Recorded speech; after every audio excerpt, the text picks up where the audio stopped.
So I think a lot of solutions will be looking at mobility in a radically more efficient way where we won't always be thinking in terms of less. It's quite likely that a lot of journeys that we don't look at in the light of efficiency today will be eliminated though.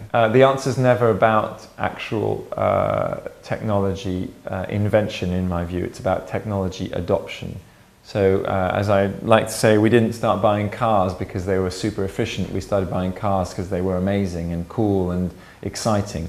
And so the day in which we move to an attractive solution that is adopted by all won't necessarily be the day we find the most efficient, fuel cell or whatever. It will be the day that someone actually succeeds in selling that as the thing that we should all want. Cars are a very, very fundamental part of our culture, for right or wrong. They're also a very big part of, if you go to the US, it's probably the most mobile society I know. And there, it's the idea that you could eradicate cars out of the culture in such a short time seems near impossible. However, I think we might be looking at cars in such a different way that they will be recognizable as the entity that sits on the street, but not as what they are to us today, I think. And we won't use it in the same way, we won't fuel it in the same way, we won't use it with the same people, we won't be doing the same trips with them, we won't be looking at it as the same kind of cost center. It might be something that's charging our house, that's loaned from several different places, that's only used on certain days.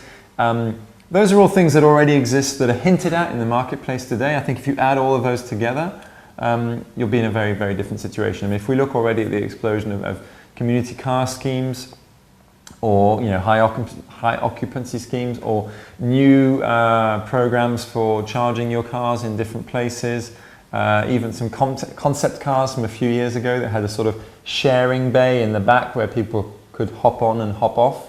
They're all just embryonic ideas, but if you multiply that by the transport infrastructure or the amount of cars that are going to sell between now and then in countries like China or India, then you could have a very, very different car environment.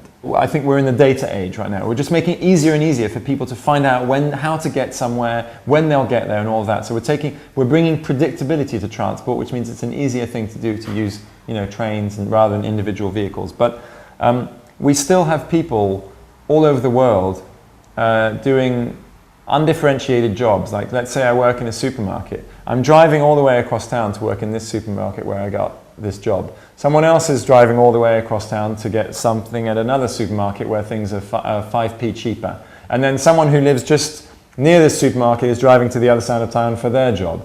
If we start thinking a little bit more about why people are moving, there's a lot of answers that don't come from a better car and a better transport system. They come from a more intelligent allocation of people and place that really hasn't been looked at yet.